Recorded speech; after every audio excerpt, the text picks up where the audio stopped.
John, were you drafted or did you enlist? I enlisted. And where were you No, I living? didn't. I know there's a That's story not- behind this. Would you tell me your enlistment story? Well, the war broke out with Germany in 1951.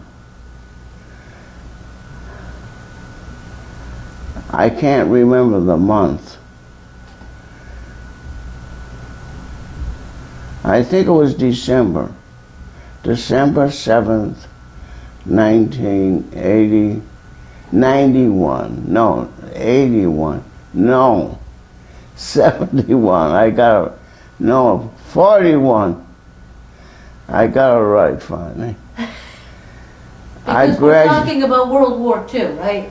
Yeah, what war did you want? No, your war, it's World War II.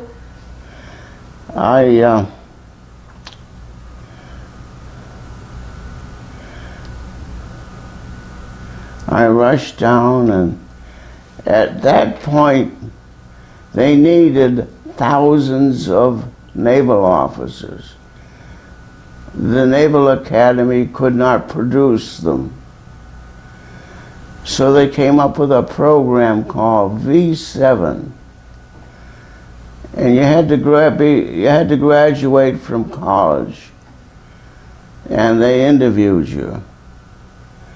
So I rushed down and was interviewed for the V7 program because I just graduated. From college? Yeah. They checked me out and approved me and signed me up, but they weren't ready to handle me. They said, you will report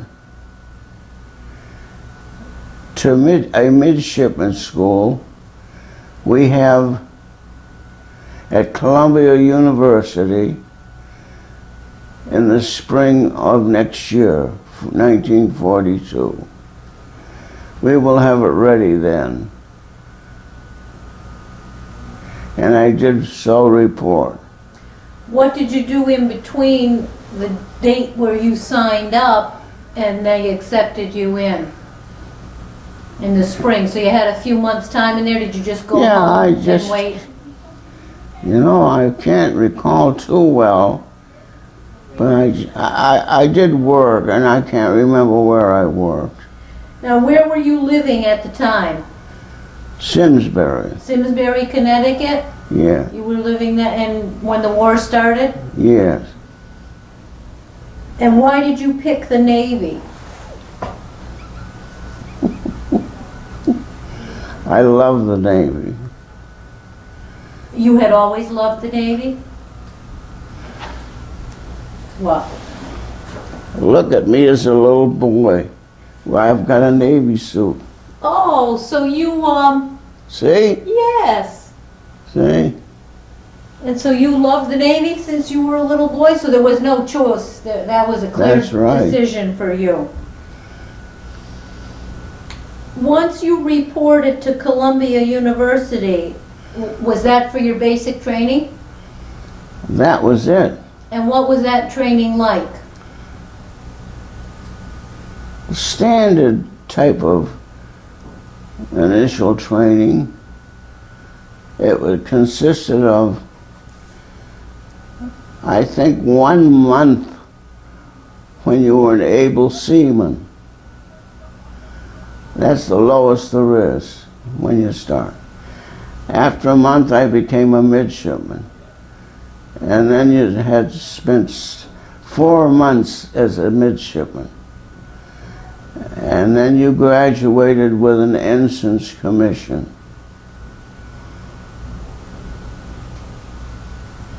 How long was your basic training? Well, 1 month as a midshipman and 4 months as a 1 month as an able seaman and 4 months as a midshipman. So that's 5 months, and after that you graduated from basic training? Yes.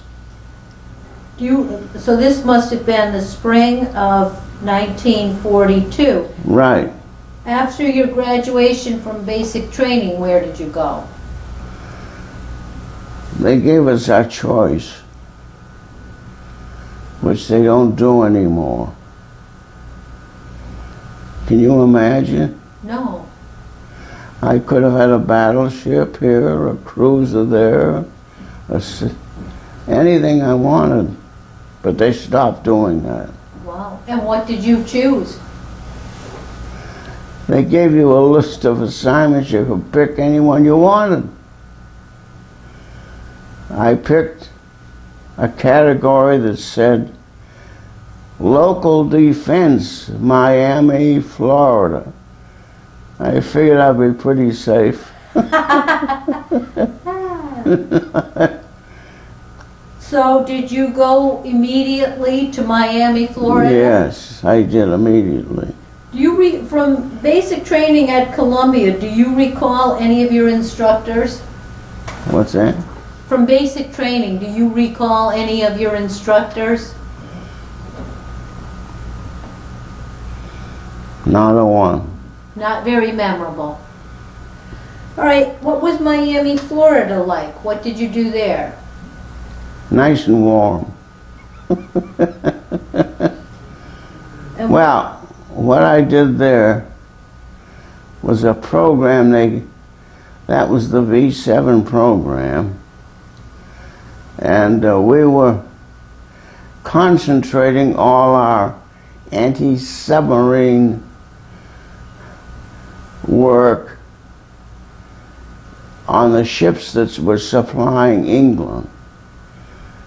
The feeling being that if England went, we'd go too, and that's true. So, most of the ships, anti-submarine ships, were involved in getting fuel and ammunition to England. They had nothing else left over. It was pretty bad. The Germans, of course, took advantage of it. They hung around Florida. I didn't know that. And they were, when the tankers would load up in the Gulf with fuel oil, they'd have to come around Florida to get up to the coast. They would sit there and sink them, just waiting for them. So my job as in local defense was a spotter, because they didn't have anything else. They didn't have anything else. It was all used up. We were in very pitiful shape. So you know what they did? what? They confiscated yachts down in Florida. Sailing yachts and power yachts. And they came up with a new classification called YP. I was on a YP. That means yacht patrol. It was a sailboat, which you've seen. Our job was to go out in the Caribbean and spot any subs that might be around. Now, there wasn't much we could do, because all we had for protection were two World War I Army rifles. So you weren't going to be doing a lot of shooting. No, we were spotters. Yes. They had nothing else. So we'd spot a sub, radio it in to an airfield, which would have a plane out, and try and get the sub. Basically, that was the idea.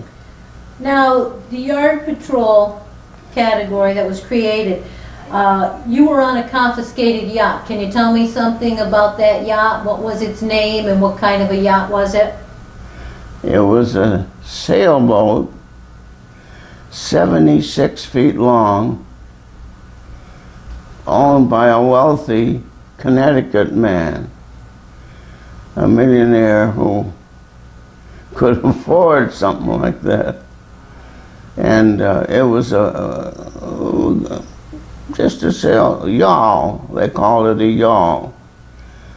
That was that type. And I can't think of his name. They've confiscated it, or he contributed his estate on the Connecticut shore to the state, the government too. And they made a base out of it. He was well known. Can't think of his name, very well known. There's some kind of a school there now. And the name of the boat before it was confiscated was the Wakiva? Is that what you're told? Wakiva, yes. And once the U.S. Navy confiscated it and became your boat, what did you call it? The Congaree.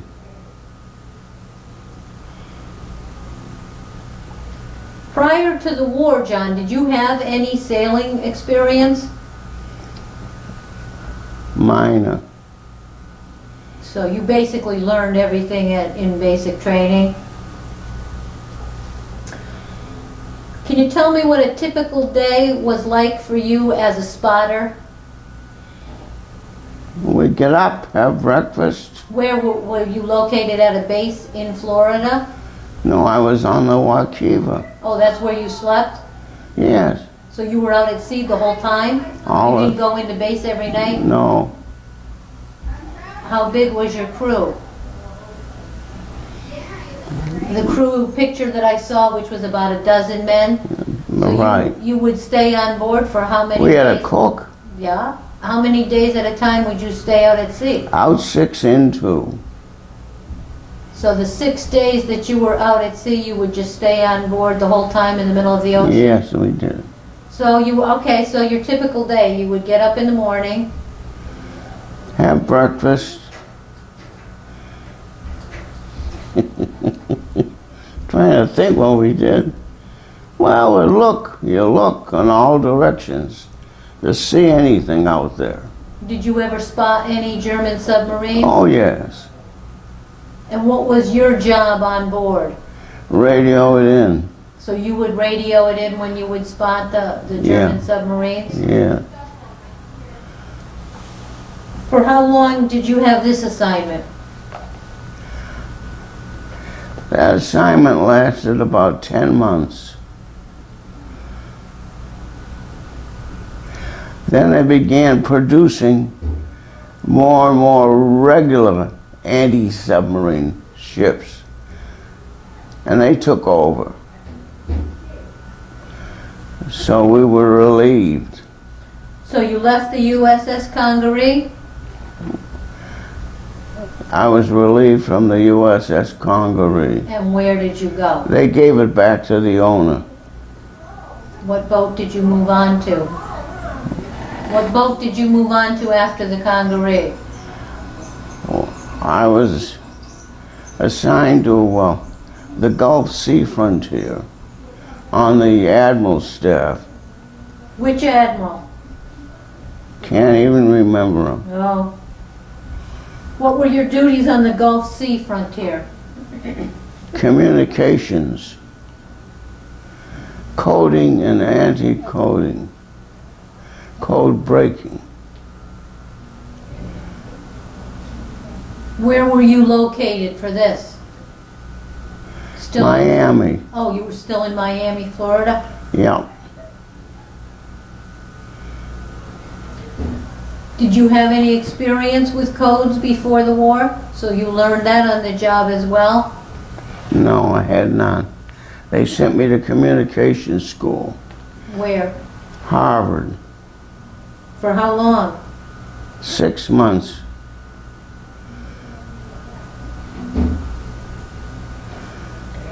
So what was your day like as a communications officer?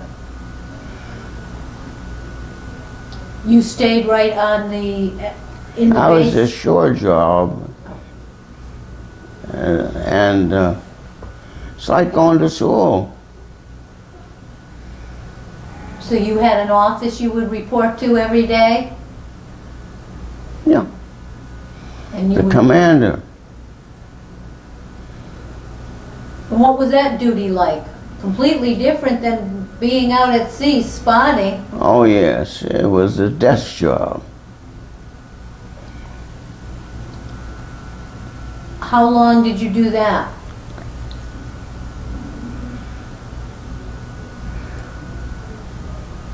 About 6 months.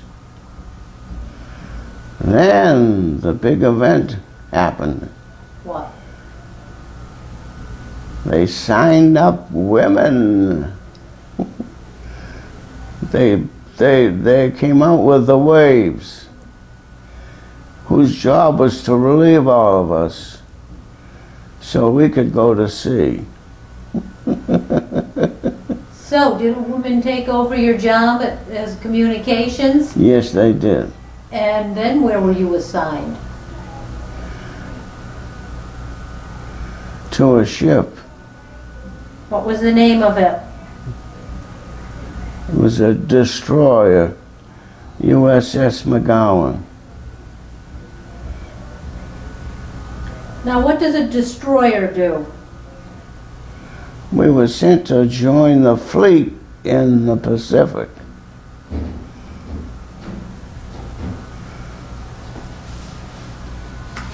Where did you go first? Through the Panama Canal.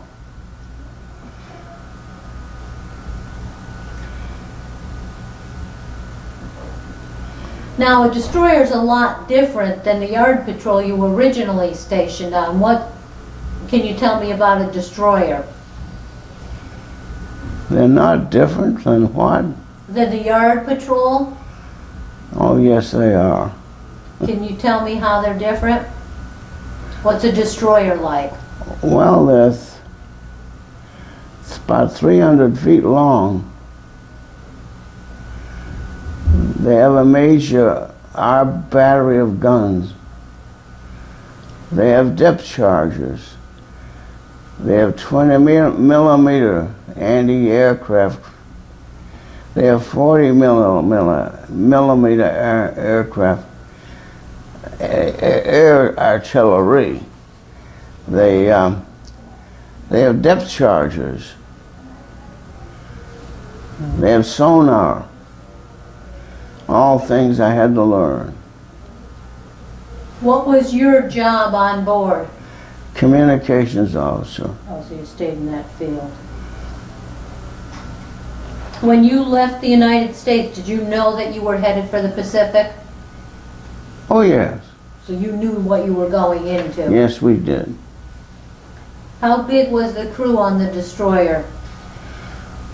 About 200 men and 20 officers.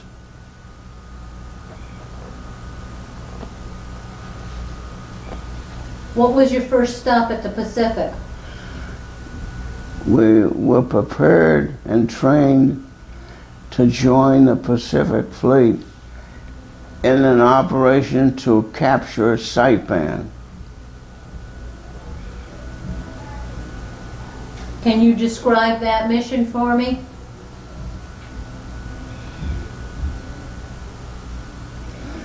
Well, with the naval group, we joined the main fleet and protected. Our job was to protect and assist the landing troops. There were thousands of landing troops, as you must know, and provide artillery for the troops that had landed.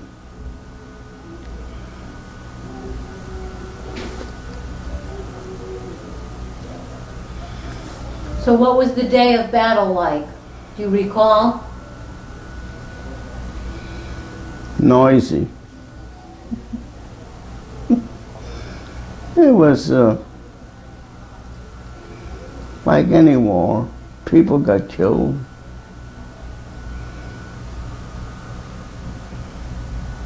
And we'd fire away at any target they wanted. Was this your first experience in actual combat? It was. Was there anything memorable about the battle being your first experience? Well, I saw a lot of deaths, which I'd never seen before. Killing.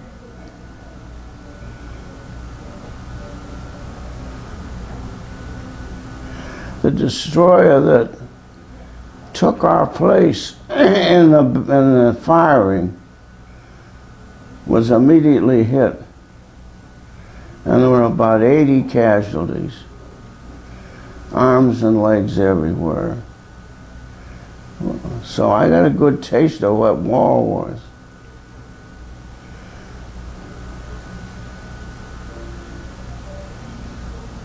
After the Battle of Saipan, where did your destroyer go? The island of Tinian. And can you describe that for me? About the same as Saipan, only not as many deaths.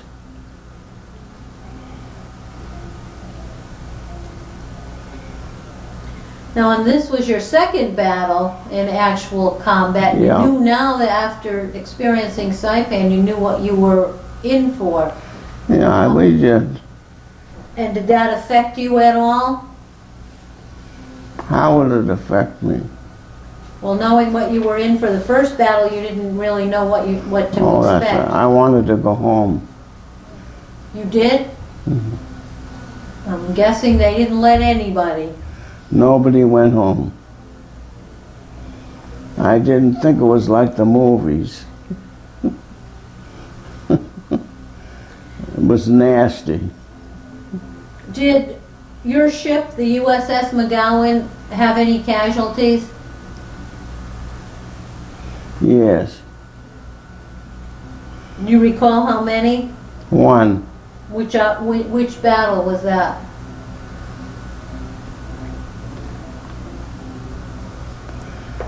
Oh, I think. Tinian.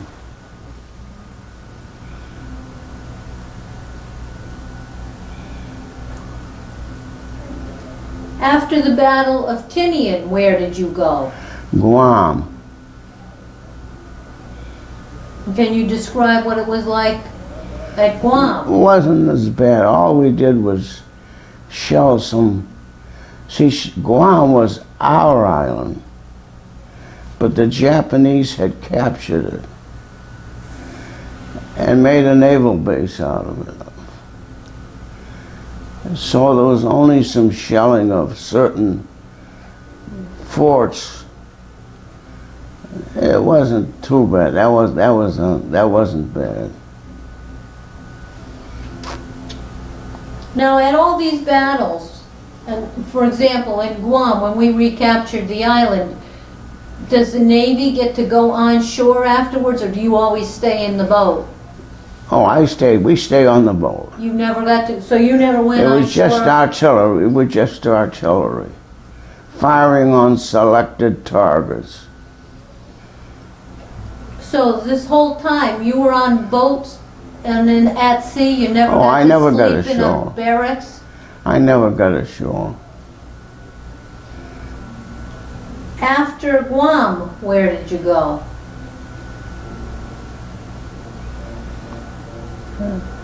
To Eniwetok, I think, for rest and recuperation and resupply. How long did you stay there?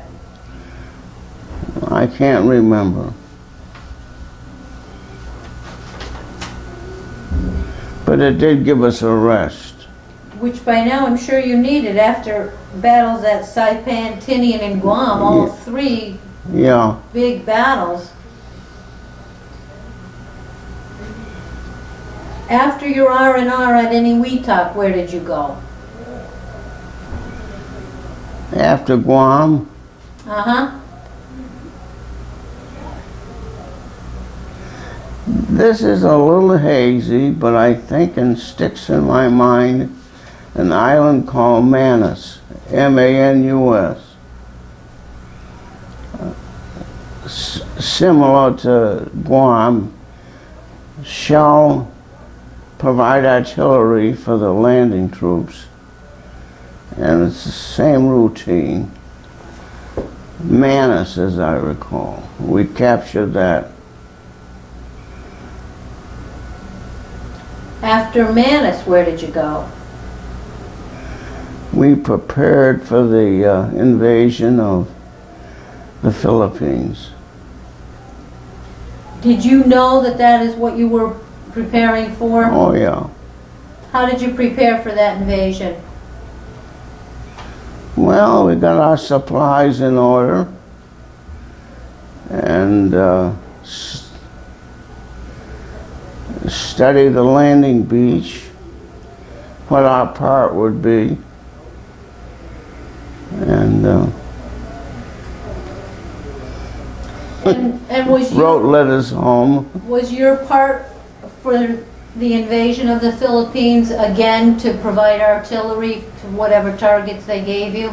Yes. There was one unfortunate one. Maybe I told you about it.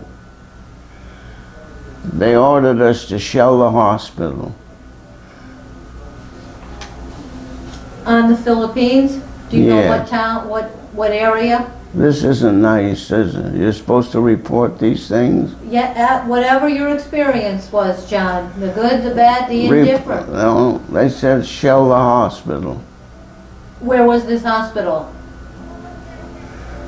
In Lady, where the initial landings Okay, were. so you were involved in the very initial landing in Leyte Gulf?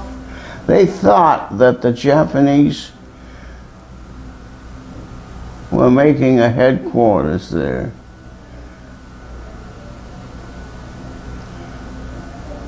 You shot at anything. You don't pay any attention to the Geneva Convention. Nobody paid any attention. That's a joke. Either you kill them or they're going to kill you. That's the way it goes. So you shelled the hospital. What other targets did you shell? Well, we were there primarily to protect the landing troops. There were thousands and thousands of landing troops because the Philippines are big. And primarily protecting them.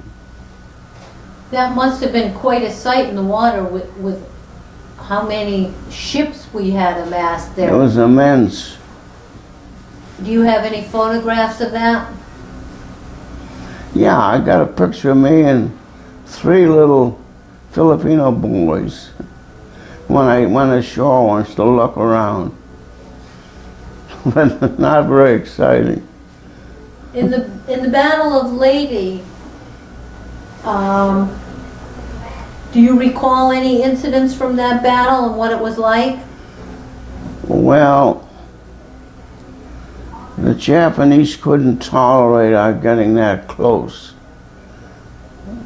to Japan. So they sent their whole fleet against us.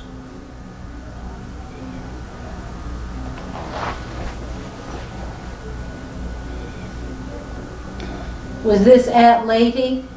Now, could I have a break for a drink? Absolutely.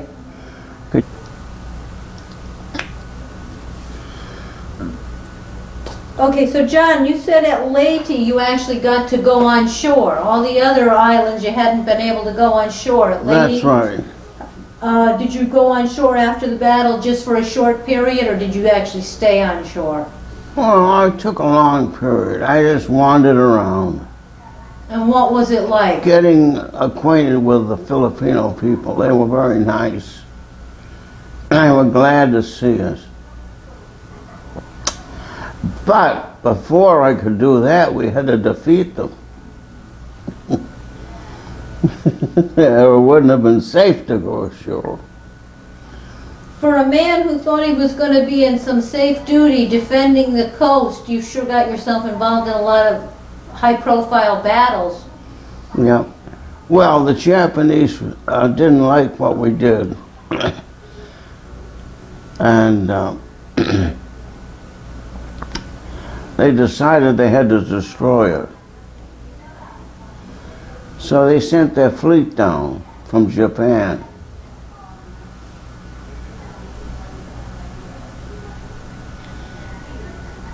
So what was the next operation? Attack us, And where did that happen? that lady. So you were against quite large odds of Japanese. They had two sections. One approached us from the north, and one approached us from the south. The idea was that their two groups were to meet at the landing beach and then destroy us.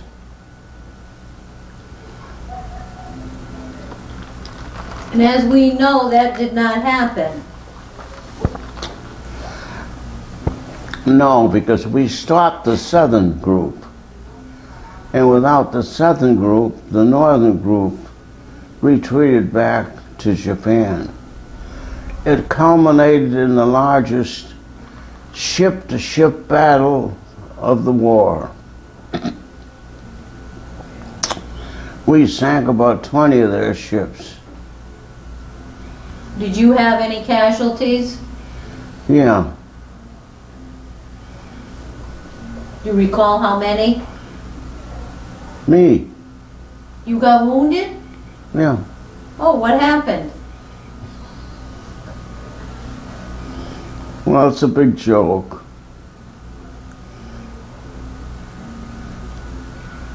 You know, you have two stations.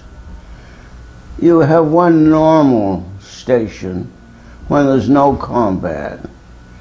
Then when you go into battle, you have a battle station that's different. As communications officer, I was to go in the code room. It was a little small room in case any messages were sent to us. So decode them immediately and get the message to the captain. So I go in there, I went in there and I hung my helmet up. It was a hot day, of course. And a plane approached us. And I couldn't see it, of course, I'm inside. So they all pointed all their big guns at the plane and were firing. The force of the explosion blew my helmet off the hook and hit me in the head, knocked me out. Oh my gosh! Knocked you out cold?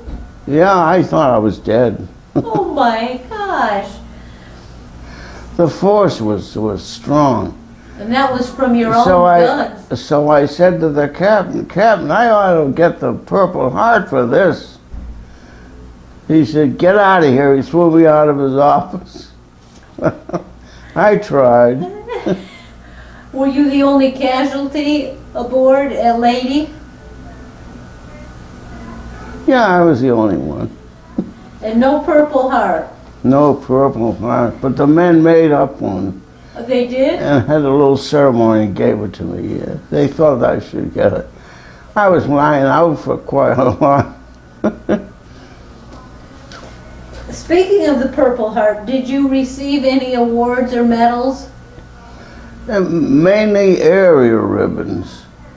You know, if you fight in a certain area, you get the ribbon representing that area. And then for every combat operation where you're fighting in that area, you get a Bronze Star. I had 12 Bronze Stars. Wow.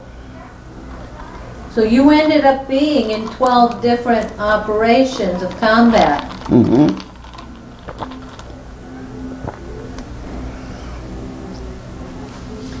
After Lady Gulf, where did you go?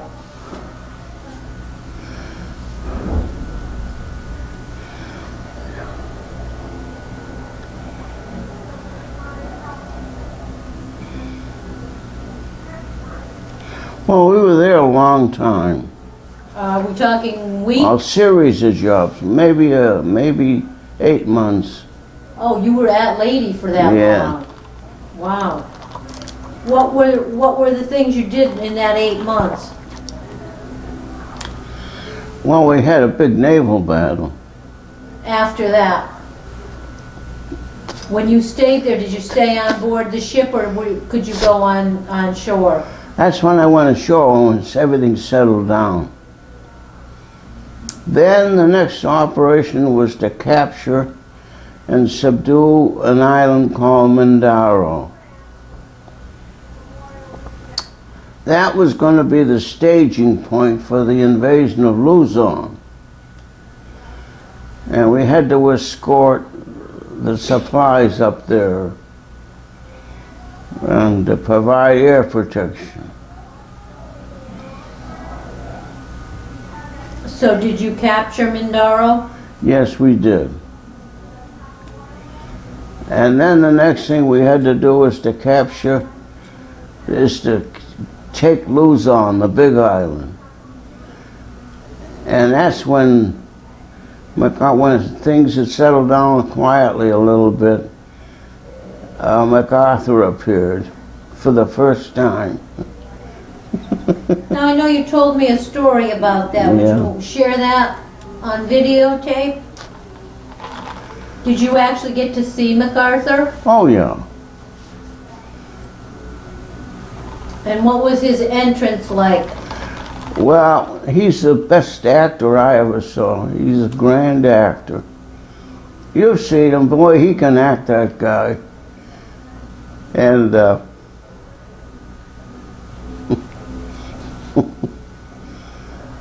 we hadn't seen a sign of him so far, can you imagine?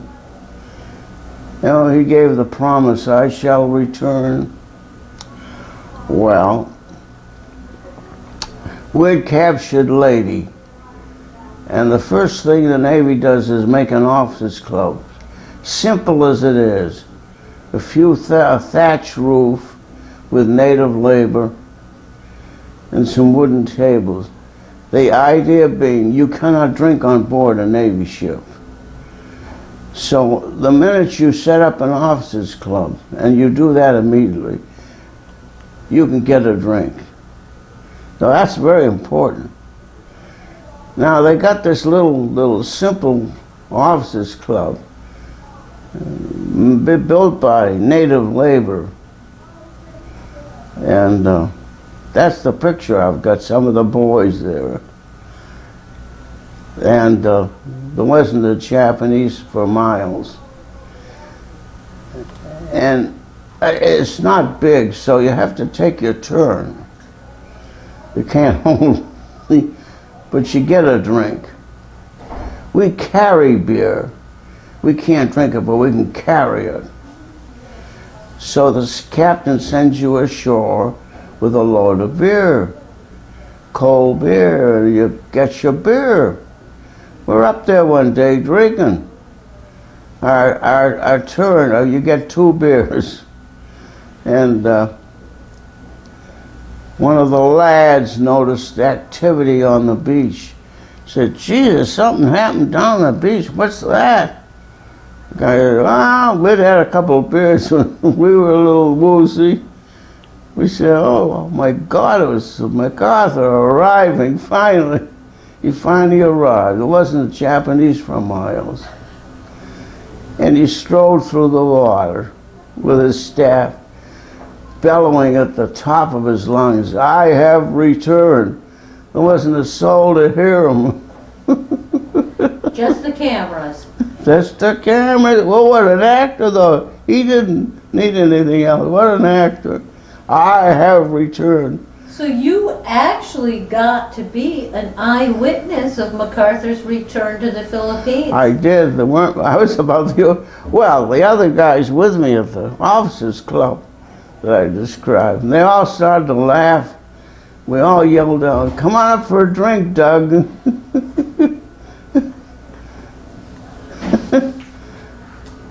That's the part I thought was the funniest. A great hero, but he acts the part. He's good. The guy is good. And I'm not making this up. Do you recall what the Battle at Luzon was like? Yeah, well, we weren't too directly. We went up there and landed the troops, and our ship helped protect them. And they marched down to Luzon with Dougie at the helm, leading the troops. It was pretty safe. Don't worry, he didn't get hurt.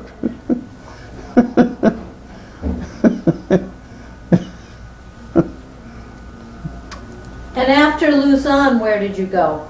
Well, I'm trying to think.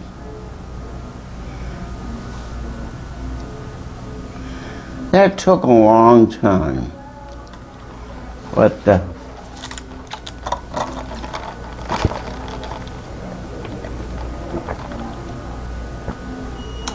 was something in there, I can't think.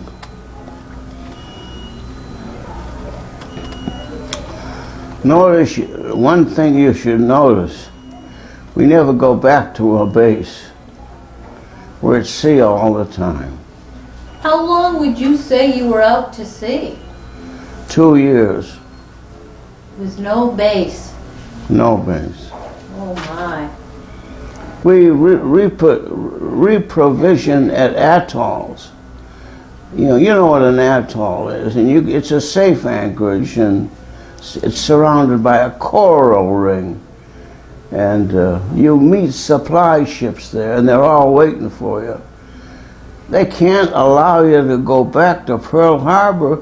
It's too far. Take forever. So the base is out there in the ocean. Well, John, speaking of that, I'd like to ask you a few questions about what the daily life was.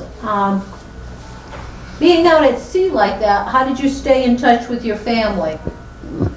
Mail. So you were able to mail things home and receive mail? Yeah, they delivered mail, and we could send it. They could get it. And what was the food like? You had to ask me that. Terrible, unbelievable. Fresh food lasted 12 days. And it might be a couple of months before we reprovisioned. So you lived on dehydrated food and powdered food, powdered eggs, dehydrated food, which is terrible.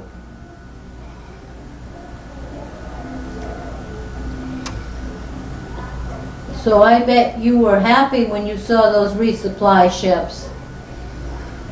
Oh yeah. But then again, the stuff lasted us about 12 days.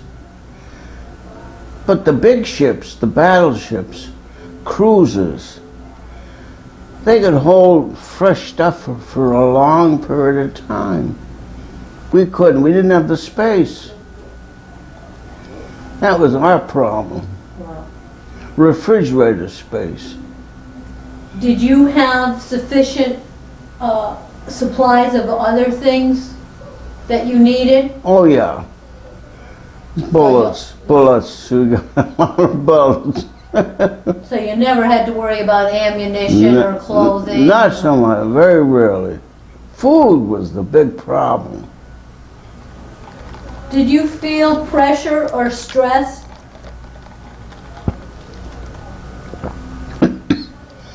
Let me think. I guess you could say I did. And how would you handle that? Well,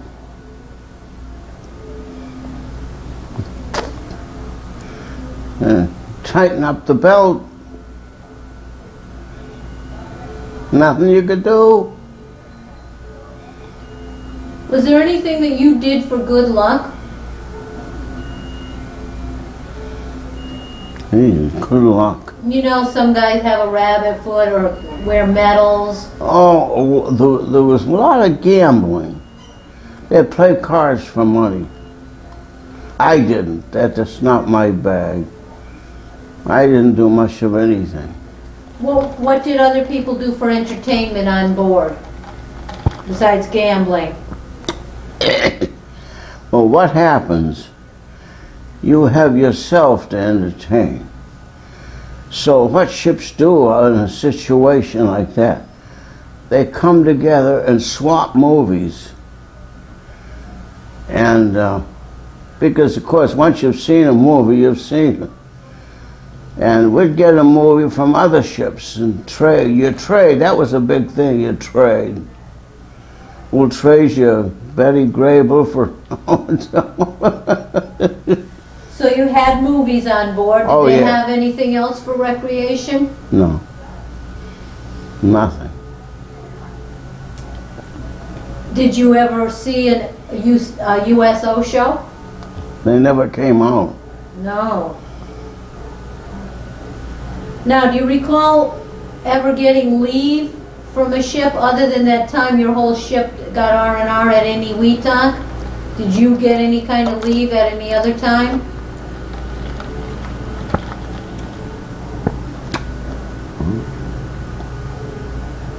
Did you have the opportunity to visit any other places? Mm-hmm.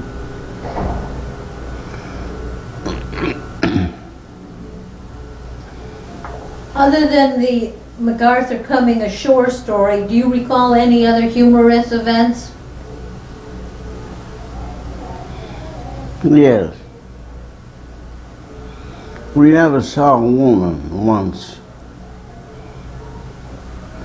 Until one day, we're up on the bridge, and one of the spotters with binoculars started to yell and jump up and down. He said, "What's the matter?" "There's some women on that island." I said, "Give me those binoculars." And sure enough, then the captain ran out. He said, "What's going on here?" "Well, there's some women on that island. We haven't seen a woman in months." So he says, "Let me see what that is now." He looked up something. "Oh yeah, there's on our information here, it's a little naval hospital, small one. So there were some nurses, all right?" I said, "Right." "Wait a minute," he said, "there's a girl in that group from my hometown." So he... Was that the truth? Yes.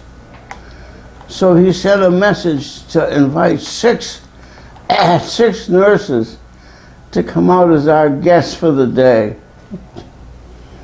Well, it was pretty exciting. We sent an officer he has his own special boat, you know, on board. They all do. The captain does, you know. He says, "Take my gig." It's called a gig. "Take my gig, and I've invited 6 to come out." Well, pretty exciting. Can you imagine? No. So 6 of those nurses came out and visited your ship for the day? Well, he sent Ensign Haynes to get them, who was a little kind of a goofball. And he got so excited when he got to the dock to pick him up, he fell in. The girls had to pull him out. That was a good start. Well, once they pulled him out of the drink, did he get them out to the ship? Well, they got him out. Yeah, poor Biff, but they got him out and brought him back to us. Well, it was pretty exciting, you gotta understand. Yes, I do. So they got on board. We didn't know what to say. It was the funniest thing, not having talked to a woman in a year. You don't know what to say. Well, Ping, who was the sonar guy, you know, runs it, ping, ping. He was from South Dakota, and he had never had any experience. He'd never seen the ocean, of course, till he got in the Navy. So, he collected shells. He says, the people back in South Dakota are going to be amazed when I show them my beautiful shells. Oh, we could go ashore on atolls, you know, out in the middle of nowhere, and just to stretch our legs. And all he did was collect shells. He had the greatest collection you ever wanted to see. He had them down in his stateroom. Some of them still had those little animals in it that crawl, you know. Well, he was pretty proud of that collection. So we're standing around, and Ping didn't know what to say to a girl. I don't think he ever had a date in his life. And he went over to one girl, and she started to talk to him. He said to her, would you like to see my shell collection? She said, ooh, that's a new one. We said, no, he means it. He really means it. He's got a great collection. You ought to see it. So we all trooped down to his stateroom, and he showed his collection to the girls. They looked at each other. Forget, boy, we got some winners here. Well, you had to talk about something. Exactly. And I'm sure that those nurses probably remember that to this day. Yeah. So did you find things to talk about for the rest of their visit? No. And you took them back to shore? Yeah. Wow. Wow is right. Can you recall any other humorous stories or events?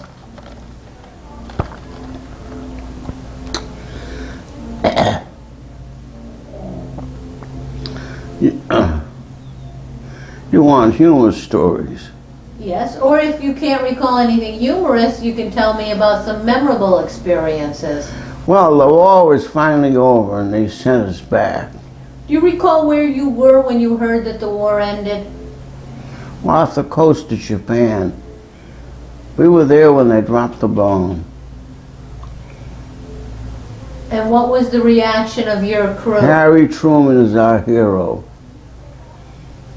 Without Harry Truman, it would still be out there probably. What was it like on board your ship when you heard about first the dropping of the bomb and then about the end of the war? We couldn't even conceive of it. They had never told us anything about it.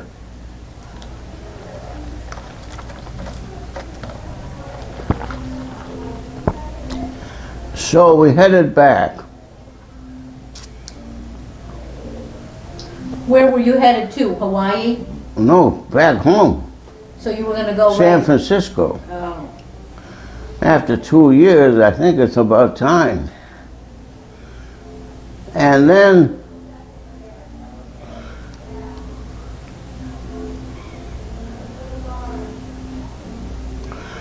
oh, I know what was funny.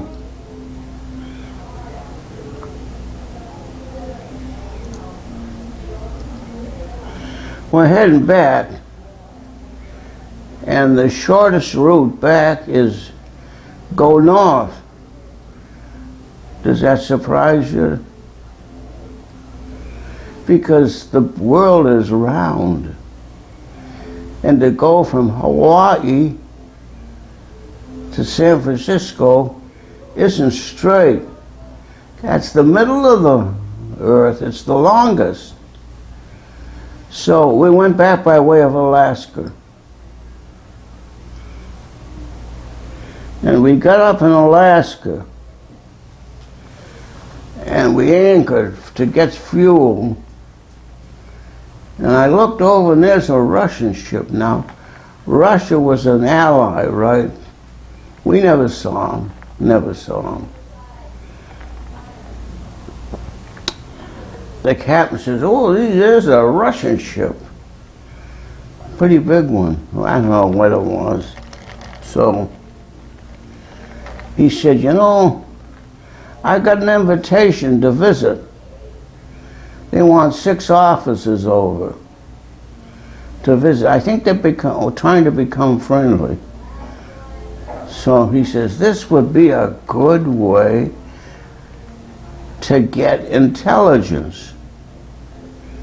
Now I'm the intelligence officer. He looks at me. I want you to take 6 officers over and visit and see what you can find out about their ships. If I get something really good, I can report it to Pearl Harbor and make a lot of points. I said, aye, sir. What else? So I got him, we went over. Gee, what I noticed, there was a bunch of chickens on board. Honest to God, they had chicken coops. You think about it, it's smart. They had fresh eggs every day. They must have had some feed. They'd feed them. They had fresh eggs. Well, we didn't have fresh anything. There are no dumbbells. I was very impressed. Then we sat down in the officers' wardroom, and they kept toasting Truman and everybody, you know. We had to drink, but we couldn't handle it. We weren't allowed to on our ship. We all got drunk and fell on the floor and everything. Geez, the Russians were laughing. They thought that was the funniest thing. Because they drink vodka like water and they carry it. Now, there wasn't anything we could do about that, so we went back to our ship. I guess you didn't collect too much intelligence. What? You didn't collect very much intelligence. Well, the captain says, what's the intelligence, John? I says, the Russians have chickens. He says, you go over there, that's all you got to tell me. Well, we were in bad shape. Wow. John, what did you think of the officers and fellow soldiers or sailors that you worked with? Now, you were an officer by the end of the war. What was your highest rank? Lieutenant Commander. What did you think of your fellow officers? They were good, but they were all a little kooky. After a year out there, you get a little kooky, you know. And what did you think of the enlisted sailors? They were good. We had a good ship, good men. Did you stay in touch with any of the men or your fellow officers after the war? I couldn't get home fast enough. Did you later attend any reunions? What? Did you go to any reunions later? No. So when you finally got home to San Francisco, were you immediately discharged? No. What happened then? They sent us up the bay so they could decide. There's a Navy base way up there called Vallejo. And we went to Vallejo and just sat there, waiting for them to make a decision.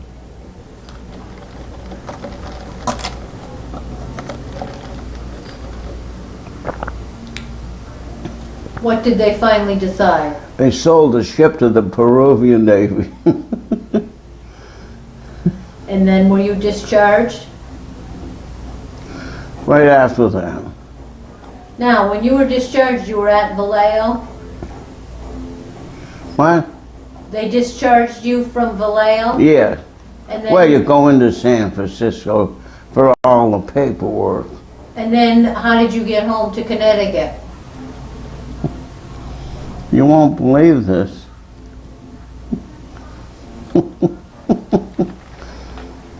There were 3 trains leaving San Francisco for Chicago. That's how you get home, by way of Chicago. But there were thousands trying to get home. Picture it. They said the first one is the city of San Francisco, a luxury train.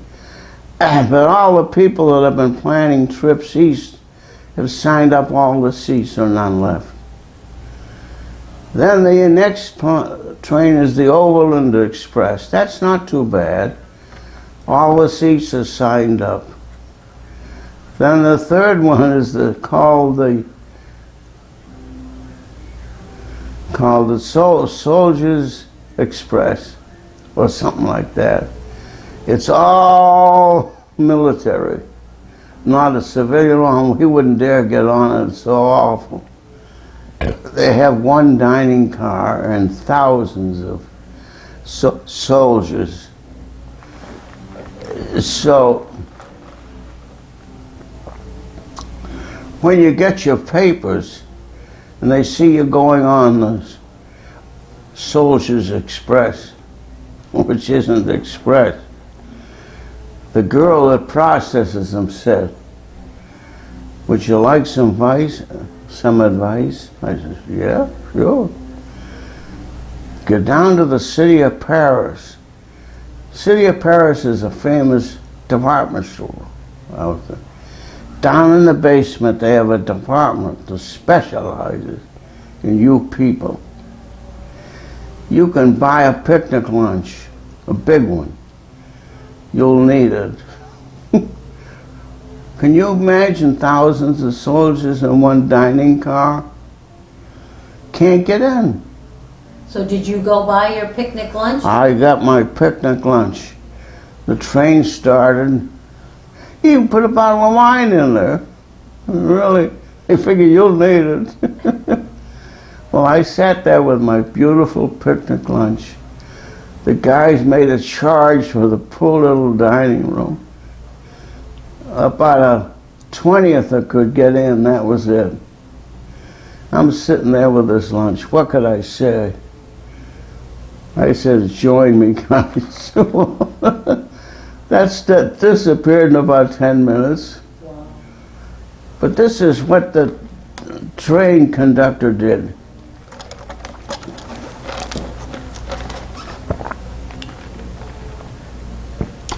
Knowing conditions,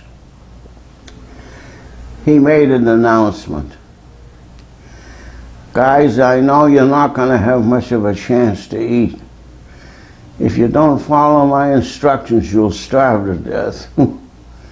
Oh, wait, whatever. You got to eat. He said, "Now we're heading east, and I'm going to make some little unauthorized stops, little tiny towns. You'd never get a train. Just something, a small village on the railroad tracks. And they know what your situation is. And when I stop, you get off the train, and we always stop at the main street. There's little restaurants, little tiny ones. Rush out and grab as much food as you can, then get back on the train, because I can't stop long. That way you'll get something to eat." He said, "We'd stop at these little tiny places.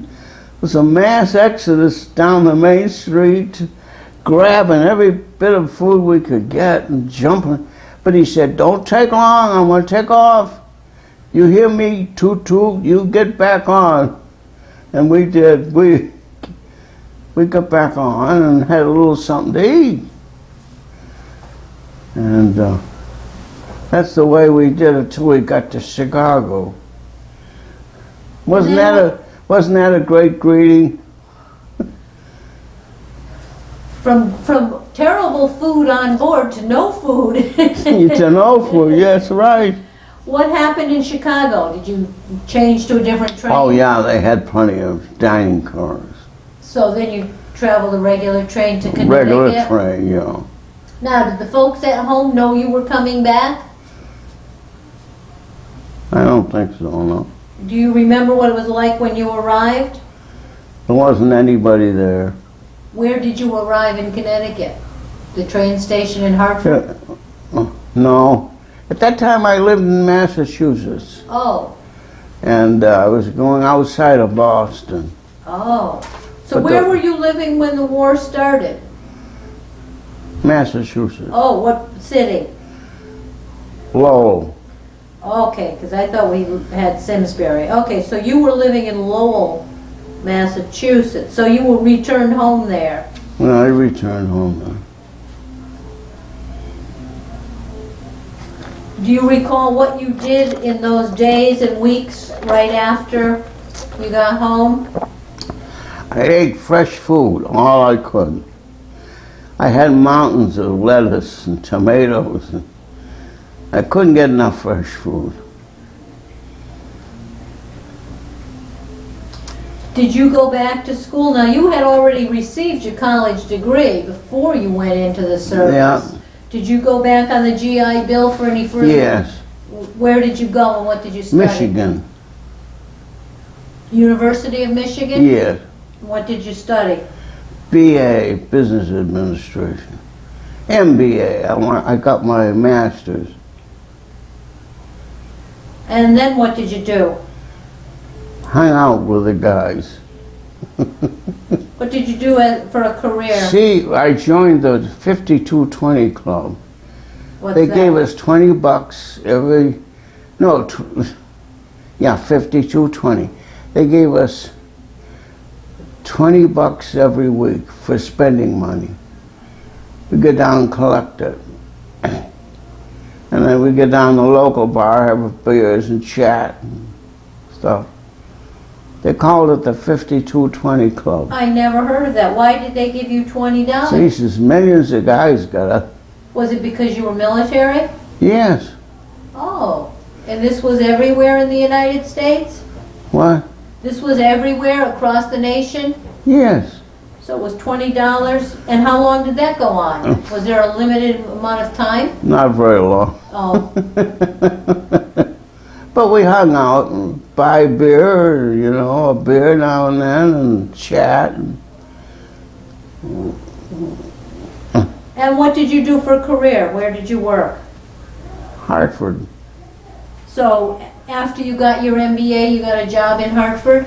Yeah, At what company? Hartford. The Hartford Insurance Company? Yeah, And how long did you work there? I still work for them. So how many years would you say that is? I had 46 years with them. Wow. Yeah. And I know that at some point you got married and had children. Yeah, that's right. And how many children did you have? I don't want to answer that. All right. Did you join any veterans organizations after the war? What? Did you join any veterans organizations No, like none. American Legion, VFW? Yeah, in Albany, New York. What was it? Yeah, that's right. Well, don't go anywhere yet because I'm just going to blow my nose. Okay, I'm going to turn this off. All right, so you did join some veterans organization in Albany, New York? Well, I went to what they call the 1st Naval District. Massachusetts is in the 1st Naval District, and you get discharged from your home district, which I did. That's why I had to go there. Oh, so you went to Albany, New York to get discharged from the... Well, no, I went to Boston. Same thing, Oh, Boston. And I got discharged from active duty. but were you still on inactive duty then? Yeah, For how many years? I guess till I die. Oh, I like the Navy.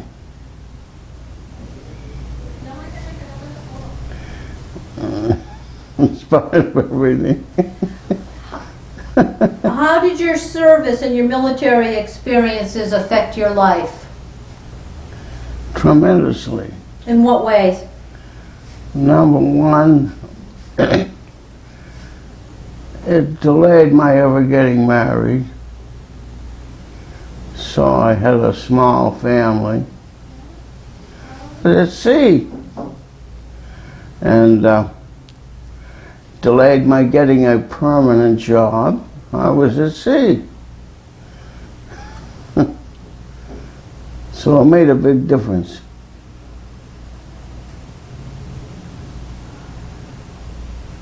You know, I didn't have a normal life. Most kids get married around 22 or 23 and have 4 or 5 kids. And I said, I can't. I was at sea.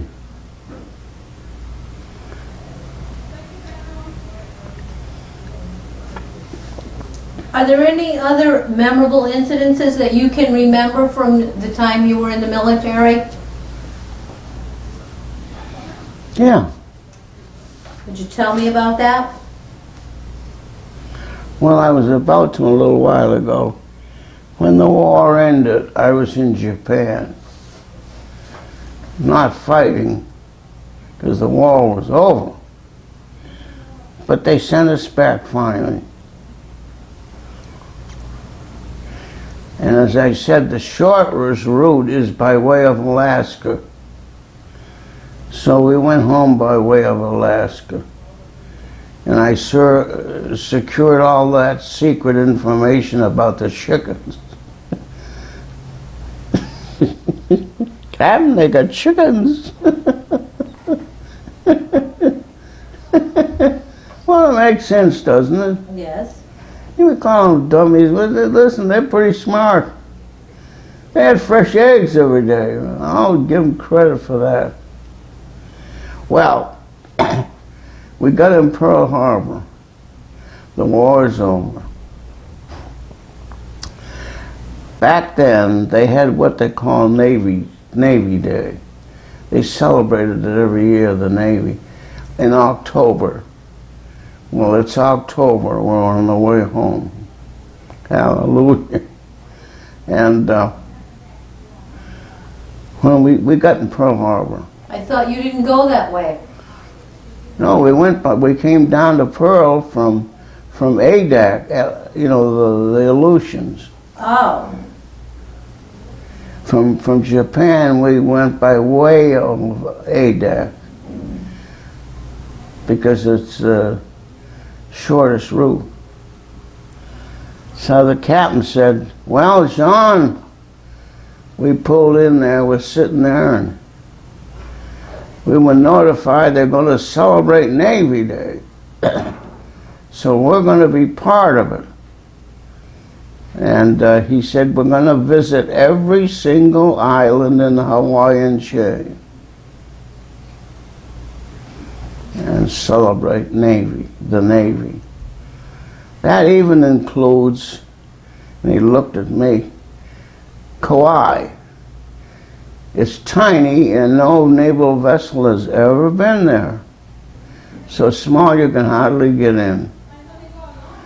And I'm going to send your ship up there. Geez, I got a lot of friends. Every island, and that's one of them. So we're going to go. No Navy ship has ever been there.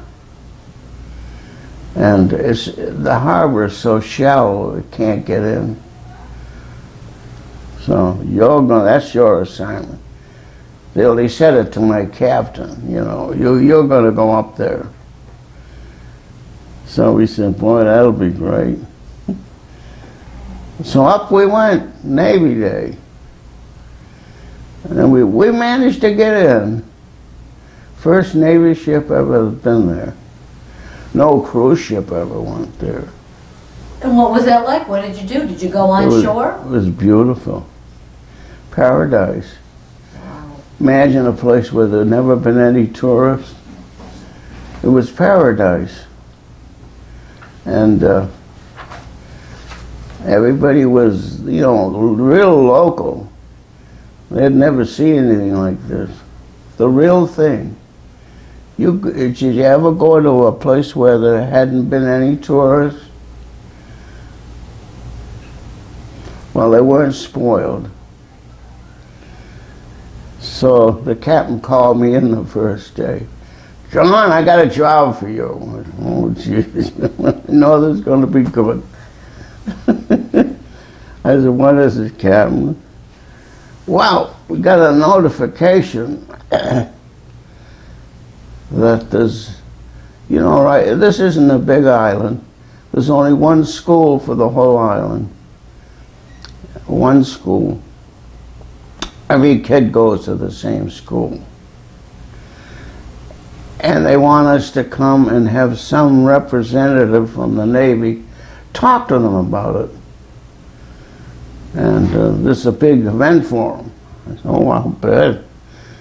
We were thinking of some girls, but I guess we figure this isn't going to work.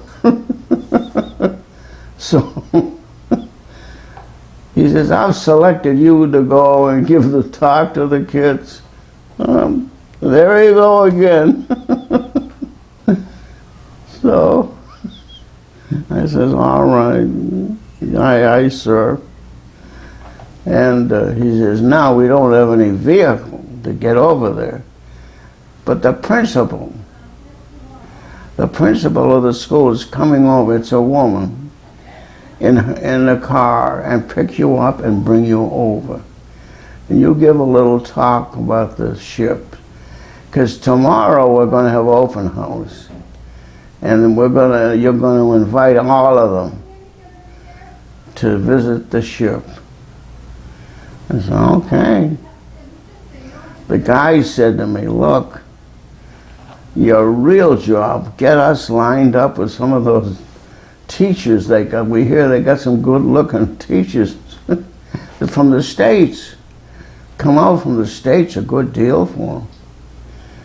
So I said, okay, guys, I'll do the best I can. Well, I went to the school. It was the funniest thing. All ages, all colors. It was the greatest mixture I ever saw in my life. Oh, everything, the little of everything. And they were the cutest kids you ever wanted to see. And they sang for me. Anchors away, they practiced all week. Anchors away, and here comes the Navy. And they sang the song for me. Oh, that was nice. Then they got all through and I said to the principal, oh, she was a battle axe. I said, I'm kind of interested in education. Could you let me go wander around and visit some of the classrooms? That was my deal. She looked at me, she says, not a bit, you're getting in my car and back you go. Well, I tried. So I went back, I said, guys, I tried, and she's too clever for me. Well, you don't have any dates with anybody. She's going to throw me overboard. Well, I said, what else could I do? I said, well, yeah. But no, not to fear. There's only one business on the island. You know what that would be. Pineapples. That's all I do, pineapples. And the pineapples are run by plantation people. And they have a social club. And they invited all we officers to a party at their club. And that's where all the teachers were. So the guys didn't miss out. Oh, what a party. Oh, geez. It was terrific. So that made up. I thought that was funny. Well, that was a great way to celebrate Navy Day then. It sure was. They all came aboard the next day. They were all over the place. Well, it was a big thrill for the kids, you know. Oh, yeah. All those guns. Yeah. We had footprints all over the place. They don't wear shoes. There were footprints all over the ship. They ran everywhere. John, are there any other incidents or stories that you can recall that we haven't talked about? Just the train ride. Oh, that was quite a story. Gee, I'm telling you, that trainman ought to be given a medal. He saw that we got food. If it hadn't been for him, we'd all starved to death. Wow. Now, I know you said to me, I believe, that your ship saw more action than any other ship in World War II, or That's what they something. told us, yeah. So, the USS Congaree, well, you certainly were at all the major battles in the Pacific. No, that wasn't in any major one. No? Which was the ship that you were on, like Guam and Tinian? Well, The in the USS Pacific. McGowan? In the Pacific. That was the McGowan.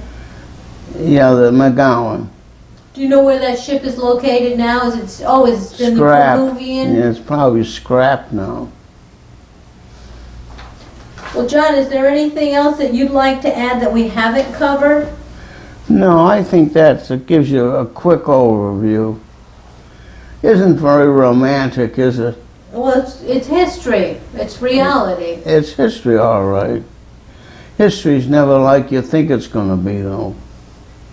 Well, I'd like to thank you for your service to our country. I'd like to thank you for the opportunity to interview you.